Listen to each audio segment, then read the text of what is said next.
Hey, what's up everybody, and welcome back to News Dose. And we are in the month of May, which means we are heading into that big event season. Of course, we've already got an announcement for that Xbox Bethesda showcase, as it will take place on June 12th of next month. But this is about the time when companies, they start to become a little bit more quiet. However, that doesn't mean insiders necessarily will be, and we are starting to hear some information on that Xbox Bethesda showcase. It is starting to sound like it could end up being a pretty special event, so we'll talk about that one later on in the video. And then we also got an update for that Ubisoft acquisition, though it might be taking a different direction than what we had previously believed. So make sure to stay tuned for all of that as well. Per usual though, if you do find yourself enjoying the video, go and hit that like button below, as it does help out the channel a ton. Plus, go and hit that bell notification and subscribe button as well. That way you can keep up to date with all of the latest gaming news. To get things started off today, though, we're actually going to be talking about a game that's releasing later this month, being Redout 2. It does now have an official release date being May 26th, and it will be releasing on the Xbox, PlayStation, and Nintendo Switch, as well as PC. And if you do like futuristic racers, this is a sequel for what is viewed as one of the better futuristic racers on the market. I mean, if you like Wipeout or F-Zero, this is one that you're definitely going to want to pay attention to. And based off the gameplay trailer that they've shown so far, it looks really good. I think the current hope is just them kind of taking what they learned from the first game and then just making it even better. And I think it does kind of look like it's trending in that direction based off the gameplay that we're seeing here. They do say that its key features includes speed and control, very obviously. It also apparently has an extensive career mode where you can fly through hundreds of events across 36 unique racetracks, 72 if you want to include mirror tracks as well. There's also a competitive multiplayer, which is interesting because on PC, PlayStation, and Xbox, it allows you to play up to 12 players competitively, but on the Nintendo Switch, it only allows up to 6 players, so do keep that in mind. On top of that, they do say that it includes comprehensive customization and even a photo mode as well. So definitely keep an eye on this game. I think it is looking quite good so far, and again, it will release on May 26th.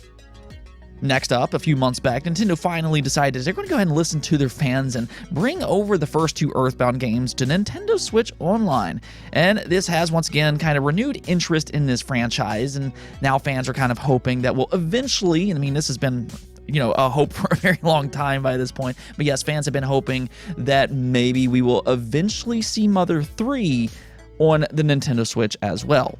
To this day, unfortunately, even though Mother 3 is a well-received game, it has not released outside of Japan, and because of that, the Mother 3 producer here recently on the Kit and Krista podcast on YouTube was asked about why that was the case. And check out the response here. Shinichi Kamioka said that, personally, I think the biggest selling point of Mother 3 is Itoi's unique writing style. Translating the charm and nuances of his writing into other languages is quite a challenge, and maybe that's why it's taken so long to consider international releases of Mother 3.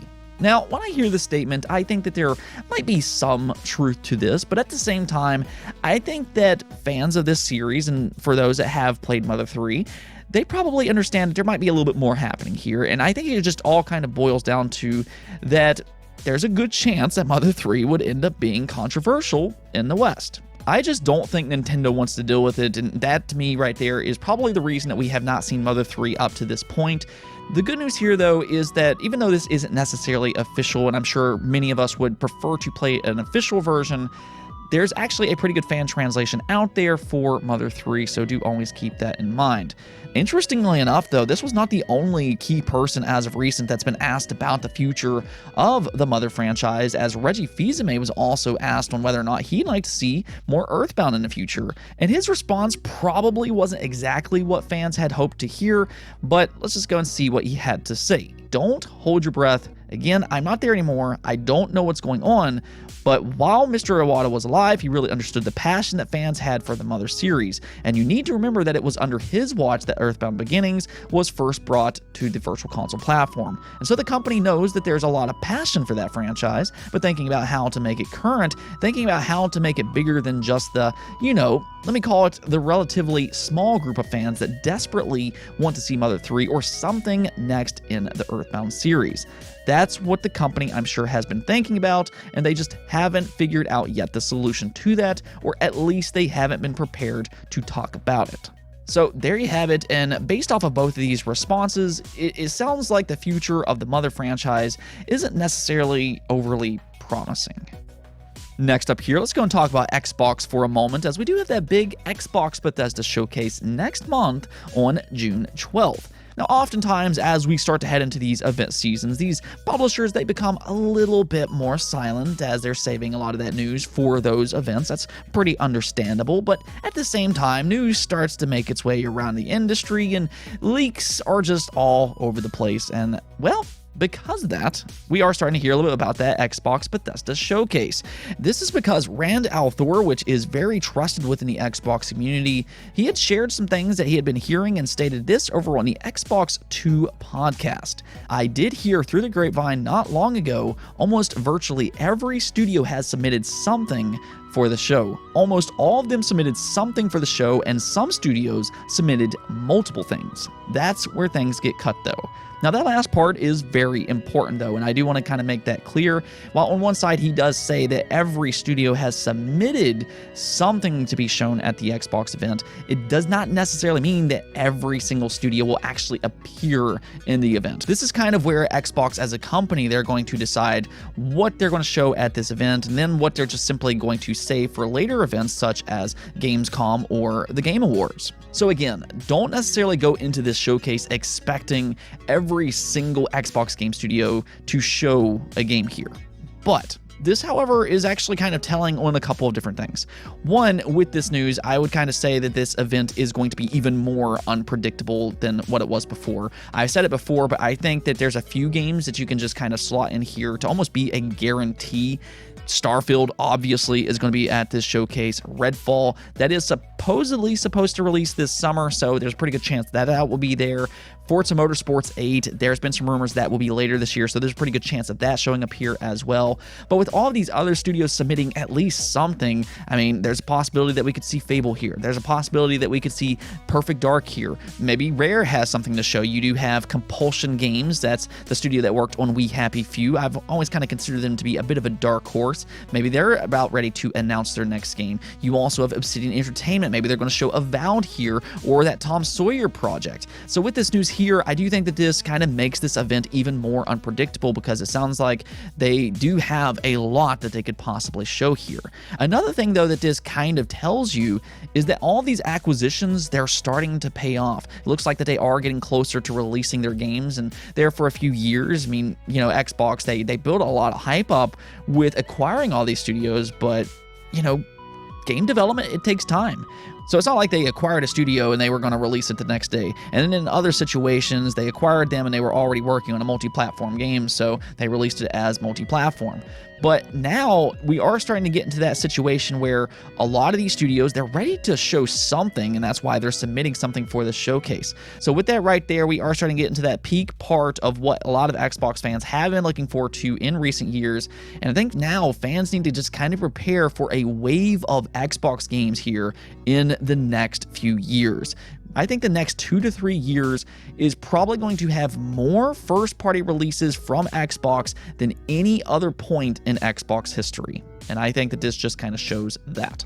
So yeah, it is looking like the future of Xbox is very bright, and this Xbox Bethesda showcase, it could be the start of something pretty special here over the next couple of years. Going back to that event though, I am kind of curious to see how long this event will be. They still haven't confirmed that just yet. Will it be 60 minutes, 90 minutes, or so on and so forth? I am kind of curious to see how long that event is, because, you know, Xbox, they are a platform holder. Not only will they be showing first-party games here, but they're also going to be talking about third-party games, and they'll be talking about different Xbox Game Pass games. A big part of Xbox Game Pass is obviously independent titles, so you'll see some of that there as well. So, I mean, it sounds like they have a lot going on, so I will be curious to see how long this event will be.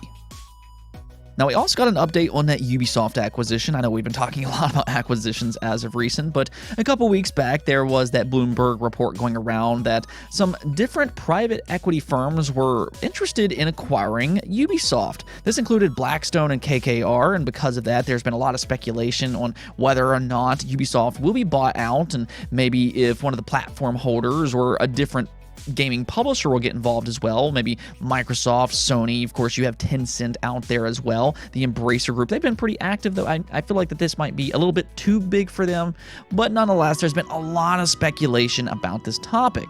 Well, some of that might die down today, as Seeking Alpha reported this.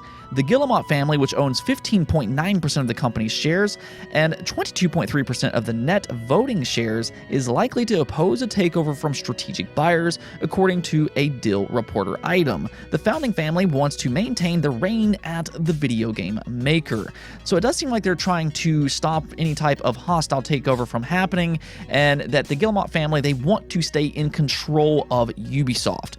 Now, I have kind of seen some split opinions on this topic, because Guillemot doesn't really inspire a lot of confidence when it comes to the game community. Ubisoft here in recent years, they're kind of the closest company to somebody like Activision Blizzard, in the sense that they don't really have a great track record with how they treat their employees. They've had some problems, and we've also seen Ubisoft kind of primarily focus on these copy and paste style of open world games. I probably shouldn't say copy and paste, but they do have a very strict formula that they seem to follow. Now, to be fair, they've also made some really good and popular games out there. Assassin's Creed obviously is very popular. I really enjoyed Phoenix Rising that released, what was that, last year or the year before? That was a really good game in my opinion. But again, I feel like in recent years, Ubisoft has kind of lost maybe a little bit of trust when it comes to the game community. It, however, does seem like that they are trying to gain that confidence back. They're bringing back games like Prince of Persia. They're also bringing back Splinter Cell. That will go a long way. Hopefully we can get Rayman on board as well. But if they truly are trying to stop any type of acquisition from happening, and they kind of want to remain independent, or at least in control, then if this is the case, there might not necessarily be that major change that some were expecting with a Ubisoft acquisition. It looks like maybe a new equity firm might come in with Guillemot in control, and Ubisoft will just kind of operate per usual, rather than somebody like Sony coming in and maybe picking up Ubisoft and then making everything exclusive to PlayStation. Based off of this news here, it doesn't look like that type of change is going to happen anytime soon. More or less, this kind of signifies that they might be joining forces with a private equity firm in almost a partnership style of way. The Guillemot family will keep control of Ubisoft, while the equity firm can kind of keep any hostile takeover at bay. So this is actually a pretty interesting story, just based off of all the things that we have been hearing with these acquisitions as of recent. Just a couple of weeks ago, it did appear that there was going to be some major changes incoming over at Ubisoft, but with this here, it kind of just maybe clarifies a little bit of what we were hearing previously. Let's go and take a look at the poll of the day, though, and I wanted to ask you all about a rumor that we have been hearing about for well over a year by this point, and it has recently popped up in the news once again, and that is, do you think Nintendo will release a Zelda Wind Waker HD and Twilight Princess HD port for the Switch?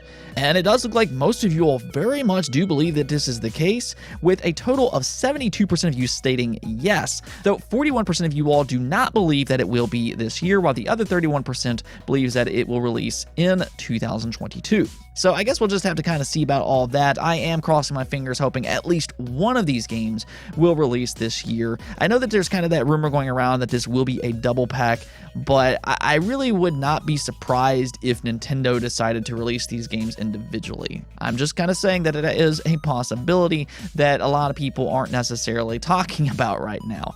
I mean, yeah, obviously it would be fantastic to get Twilight Princess and Wind Waker as a double pack. I mean, you're talking about one of the greatest bundles of all time just by doing something like that. But at the same time, will they actually release both these games as a single bundle? Certainly, I would hope so, but my hopes isn't necessarily a confirmation per se. So I'm just going to kind of go into this with a little bit of caution, but also a lot of hope at the same time. Again, I'm going to cross my fingers that we do get an official announcement for these games sometime here soon. Of course, we do have the Xbox event taking place next month on June 12th. And with, again, I've said this several times on the channel, but Jeff Keighley did state that the Summer Game Fest is going to take place in a single month this year.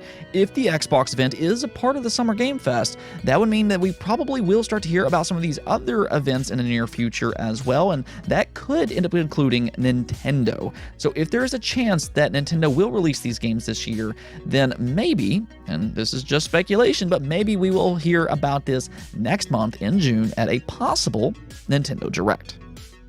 Anyways, though, that's it for this episode, but if you liked the video, don't forget about notification and subscribe button for more content just like this. Also, if you'd like to support the channel through Patreon, thank you for making this content possible. Peace out.